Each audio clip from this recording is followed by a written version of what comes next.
बिस्मिल्लाहिर्रहमानिर्रहीम। अस्सलाम वालेकुम। मैं हूं जाफ़र हुसैन, पाकिस्तान प्रॉपर्टी लीडर्स बैचेटन कराची के प्लेटफार्म से, और मेरे साथ हैं हमारे मुअज़्ज़िज़ मेहमान आदिल चौधरी साहब। अस्सलाम वालेकुम। अस्सलाम वालेकुम। इनका ताल्लुक़ कनेक्टर रियल स्टेट से है। मैं बहुत शुक्रगुज़ार हूं कि जो हमारा सोशल मीडिया वीक जो हमने स्टार्ट किया था उसमें आपने पार्टिसिपेट किया। सबसे पहला मेरा क्वेश्चन भी आपसे यही होगा, आप आए हमारे इस वीक में, तो आपको कैसा लगा? अस्सलाम वालेकुम। सबसे पहले तो बहुत शुक्रिया आपने यहाँ पे हमें बुलाया। सर देखें, आज जितना पॉजिटिव होकर मैं यहाँ से जा रहा हूँ, शायद मैं इससे पहले आज एक महीना पहले भी कह लें तो मैं इतना पॉजिटिव नहीं था। एक पॉजिटिव वाइब थी यहाँ पे, मैं बहुत सारे नए लोगों से मिला, और मेरे ख्याल में इससे पहले बहरिया में किसी ने ऐसा प्लेटफॉर्म नहीं दिया जहाँ पे हम सारे इस तरह से इकट्ठे हुए हों। तो बहुत से नए फेसेस से मिले, तो ये बहुत अच्छा एक अदनान भाई की तरफ से, आपकी तरफ से एक बहुत अच्छा स्टेप है, और फ्यूचर में भी मुझे लगता है कि ऐसा होना चाहिए। बहुत शुक्रिया जी। आपकी जो ये पॉजिटिव कमेंट्स और जैसे आया आपको ये एनर्जी मिली, इसके साथ ही मैं क्वेश्चन अब बैचेटन कराची के हवाले से भी आपसे पूछूंगा कि आपकी जो एक्सपीरियंस रहा है, आप देख रहे हैं बैचेटन कराची को, 2024 आने वाला है, तो 2024 को आप कैसा देखते हैं? ओवरऑल पाकिस्तान की बात करूं, पाकिस्तान के रियल स्टेट को और ख़ासकर बैचेटन कराची के रियल स्टेट को आप कैसा देखते हैं? देखें, रियल स्टेट में अगर हम लोग बात करें, रियल स्टेट को समझना हमें बहुत ज़रूरी है। रियल स्टेट हम समझते हैं कि हमने आज एक प्लॉट ले लिया, वो 3 महीने बाद हमें जी 5 लाख 10 लाख ऊपर दे देगा, वो ऐसा नहीं है। रियल स्टेट जो है वो हमेशा लॉन्ग टर्म होती है, ठीक है। उसमें एक 3 साल का, 5 साल का या 10 साल के अगर सिनेरियो में आप उस प्लॉट की प्राइसेस देखें कि मैंने कितने का लिया था, कहाँ है। आजकल हमने ट्रेंड बना लिया कि रियल स्टेट के हम आज प्लॉट खरीद रहे हैं, ठीक है, वो 2 महीने बाद मेरा प्लॉट जी मुझे 5 लाख रुपये उस पर प्रॉफिट होना चाहिए, वो ऐसा नहीं होता। वो 2 महीने बाद नीचे भी जाएगा, वो ऊपर भी जाएगा। अगर बहरिया के ट्रेंड को हम लोग देखें, 2017 से लेकर अब तक ट्रेंड देखें, तो 2017 से लेकर बहरिया में बहुत ज़्यादा उतार चढ़ाव है, ठीक है। अगर आप उसके ग्राफ को देखें तो बहरिया एकदम शूट होता है, फिर नीचे आता है, फिर उससे ऊपर जाता है, फिर नीचे आके फिर डबल उससे ऊपर जाता है। करता हूँ आपकी, जो आप कह रहे हैं ऊपर शूट होता है, नीचे रीजंस क्या है इसकी? क्या देखें इतनी फ्लेक्सिबिलिटी, क्योंकि प्रॉपर्टी जो होती है तो उसको स्टेबल रहना चाहिए या थोड़ा थोड़ा ऊपर जाना चाहिए या स्टेबल रहना, ये बहरिया की खासकर ये क्या वजूहात है? उस पर रिलाय हम कर रहे होते हैं एक छोटी सी न्यूज़ पे। यहाँ पे कोई एक बैड न्यूज़ या कोई एक चीज़ नेगेटिव न्यूज़ आ जाती है तो यहाँ के सेलर पैनिक कर जाते हैं, बिल्कुल, ठीक है। उनको अगर एक सेलर है, उसको ख़राब करने वाले 10 बंदे हैं, तो वो पैनिक होके आज वो एक चीज़ बेचने आता है, वो 4 दिनों में कहता है कि जी बस ये जिस रेट पे बिकती है बेच दो। उसको देखा देखी मार्केट में जितने इन्वेस्टर्स बैठे हैं, अच्छा ये चीज़ इतने में बिकने आ गई, वो उससे 2 लाख रुपए नीचे चीज़ बेचनी शुरू कर देते हैं, तो वो पैनिक हो जाते हैं। उनको समझाने वाला कोई नहीं है।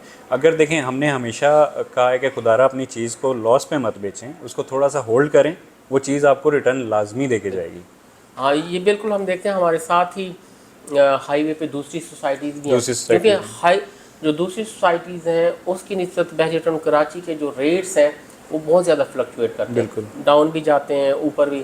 और इसकी ख़ास वजह यही है जो आपने बताई कि जहाँ का जो ख़रीदने वाला बहुत ज़्यादा जल्द पैनिक हो जाता है और उसको जो है वो बेचना चाहता है। बेसिकली उसमें एक ये चीज़ भी है कि वो ट्रेंड के साथ इस मार्केट में इन होता है। जिस तरह अब एक मार्केट चलनी शुरू हुई है, वो मार्केट जिस तरह तेज़ होनी शुरू होती है, वो उस तरह से अपनी इन्वेस्टमेंट्स बीच में लाना शुरू कर देता है। वो हिस्ट्री नहीं पढ़ता आ रहा होता, वो चीज़ों को देख नहीं रहा होता, वो समझ नहीं रहा होता। वो एक हमारे पाकिस्तान में ट्रेंड बड़ा है, आपने एक प्लॉट अगर किसी एक प्रीसेंट में ले लिया है तो मैंने आपको देख के आपके सामने वाला प्लॉट लाजमी लेना है सर। और ये भी साथ है कि इसके रेट ना प्रीवियस देखते हैं, इतने बड़े हैं, तो मैं भी क्यों ना। सर देखें, जिस तरह से हम देखते हैं कि बड़ी चीज़ में जितना ज़्यादा प्रॉफिट होता है वो उतनी ज़्यादा टूटती भी है। फिर अगर इस टाइम हम देखें तो पाकिस्तान में कोई भी सोसाइटी ऐसी नहीं है जिसमें रेट ना टूटे। बिल्कुल, कुछ चंद एक सोसाइटीज़ के जो एक बहुत ही छोटी सोसाइटीज़ हैं, वहाँ पे अवेलेबिलिटी नहीं आती, वहाँ पे कुछ घर, अगर एक उस छोटी सी सोसाइटी में घर ही घर है, वहाँ पे आबादी पूरी है, तो वहाँ पे अवेलेबिलिटी है ही नहीं, तो उसके रेट क्या टूटेंगे? नहीं तो पूरे पाकिस्तान में मैंने बहुत स्टडी की, आप लाहौर हो गया, इस्लामाबाद हो गया, आपका कराची हो गया, हर सोसाइटी में लोगों के सर्वाइवल सिस्टम ख़त्म हुए हैं, तो उसके बाद से अब तक लोगों के पास पैसा ही नहीं है। तो लेकिन अभी भी अपॉर्चुनिटीज़ हैं लोगों के पास कि जो नया इन्वेस्टर आ रहा है। देखें, पुराने इन्वेस्टर्स को मैं यही कहूँगा कि सिर्फ आप खामोश हो जाएं। जो देखें, पुराने हमारे साथ बहुत पुराने इन्वेस्टर्स चलते आ रहे हैं, वो अभी तक भी पैनिक नहीं है। बिल्कुल सर, नए जो शॉर्ट टर्म इन्वेस्टर्स थे जिनको लोगों ने ये देखें, मैं तो जिसको भी ये चीज़ देता हूँ मैं उसको कहता हूँ कि लेके उसको भूल जाओ, ठीक है। प्रॉपर्टी का नाम नहीं है कि आप उसे 2 साल में या 3 साल में आप उसे बहुत अमीर बन जाओगे। प्रॉपर्टी का मिनिमम सिनेरियो जो है वो कम से कम 5 साल है, फिर उसके बाद 10 साल का एक सर्कल चल रहा होता है। ठीक है। आप अगर देखें, मैं हमारे जितने भी इधर दोस्त हैं मैं उन सब से भी कहूँगा कि आप क्लाइंट को 1 महीने का ख्वाब नहीं दिखाओ। मैंने अक्सर प्राइवेट बिल्डर्स की फाइलें लोगों ने एडजस्ट करवाई, मैंने उसमें देखा कि वो कहते हैं कि जी मैं 1 महीने बाद आपकी ये फाइल बेचूंगा और इतने में बेच दूंगा। ऐसे आप बिल्कुल सही कहते हैं कि ये ऐसे ख्वाब दिखाए गए कि महीने के बेस पे भी जो ग्राफ बनाया गया कि इतना प्रॉफिट हो रहा है, इतना आप इन्वेस्ट करें 3 महीने बाद यानी आपको 30 लाख पे भी 30 लाख पे 5 लाख इस तरह से आपकी सिर्फ वो बिल्कुल ट्रेंड तक चल रहा था, तब हुआ भी ऐसा हुआ भी, लेकिन जो शॉर्ट टर्म इन्वेस्टर्स थे उन्होंने लॉन्ग टर्म सोचा नहीं। अच्छा, एक तो आपका बहुत मेहरबानी, कुछ चीज़ें आपने अच्छी तरह से एलेबोरेट की, क्योंकि जैसे इस हमारे सोशल मीडिया वीक का हमें भी बहुत ज़्यादा फ़ायदा ये हुआ है, डिफरेंट जो आरा थी, जो एक्सपर्ट हैं वो जानने का हमें मौका मिला। जैसे आपने नई नई चीज़ें हमें बताई अभी कि कितने अरसे तक आप प्रॉपर्टी को होल्ड कर सकते हैं। आपका काफ़ी एक्सपीरियंस रहा है डिफरेंट सोसाइटीज़ में।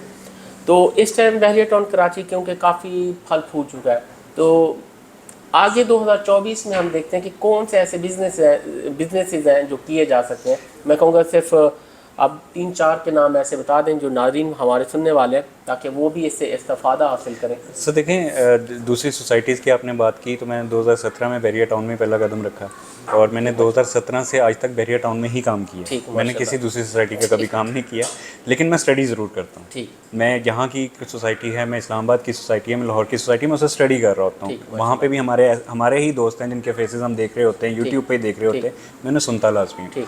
सर देखें, यहाँ पे बिज़नेस जिस तरह यहाँ पे आबादी बढ़ती जा रही है, PPL की एक मैं रिपोर्ट पढ़ रहा था जिसमें तकरीबन 3 लाख की यहाँ पे आबादी है।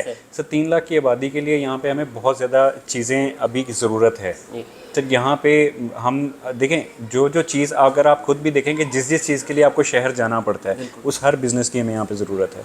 यहाँ पे जितनी आबादी हो चुकी है, अब देखें, अगर आप एक ग्राउंड फ्लोर ख़रीद लेते हैं, मेन जना एवेन्यू पर ग्राउंड फ्लोर खरीद देते हैं, उसमें आपके पास बहुत अपॉर्चुनिटी है कि आप उसमें क्या क्या चीज़ें कर सकते हैं। देखें, आपको एक फर्नीचर लेने के लिए आपको शहर जाना पड़ता है, ऐसे हमारे पास यहाँ पे शोरूम्स नहीं है। ऐसे ही आपको एक गाड़ी देखने के लिए आपको शहर जाना पड़ता है, हमारे पास बड़े शोरूम्स नहीं हैं। सर आपके पास यहाँ पे कोई अच्छे बड़े कैफ़ेज़ इस तरह की जो देखें, स्कूल हो गए, कैफ़ेज़ हो गए, आपकी बुक शॉप्स हो गई, आपके रेस्टोरेंट्स अभी बहुत ज़्यादा यहाँ पे आने बाकी हैं। सर यहाँ पे आपके अभी क्लोथिंग के अगर आप ब्रांड्स पे चले जाएं तो वो अभी बहुत अच्छा ज़रूरत है। हम तो जो कहें कि यहाँ पे जो भी बिज़नेस आना चाहे, और यहाँ पे हर एक बिज़नेस की ज़रूरत है। हम किसी 2-3 बिज़नेस को नहीं कह सकते, यहाँ पे लोग आके जो भी बिज़नेस स्टार्ट करें, मुझे लगता है कि वो कामयाब ज़रूर होगा। नाज़रीन, आपने देखा डिफरेंट बिजनेसेस जो बताया यहाँ कम ही है, क्योंकि 3 लाख की आबादी हो चुकी हुई है और हम एक्सपेक्ट कर रहे हैं कि नेक्स्ट कोई 2 सालों में हमारे बहरिया टाउन कराची में कोई 8 लाख तक आबादी जो है वो पहुँच जाएगी। इस लिहाज से ये जो बिज़नेस बताए गए इनकी काफ़ी अशद ज़रूरत है, ये आप कर सकते हैं। आदिल भाई, बहुत बहुत शुक्रिया आपका वक्त देने का, आपका दोबारा से मैं कहूँगा सोशल मीडिया वीक में आपका तशरीफ़ ले आने का और अपनी कीमती आरा देने का बहुत शुक्रिया। नाज़रीन, आपका भी बहुत शुक्रिया देखने का। Thank you very much.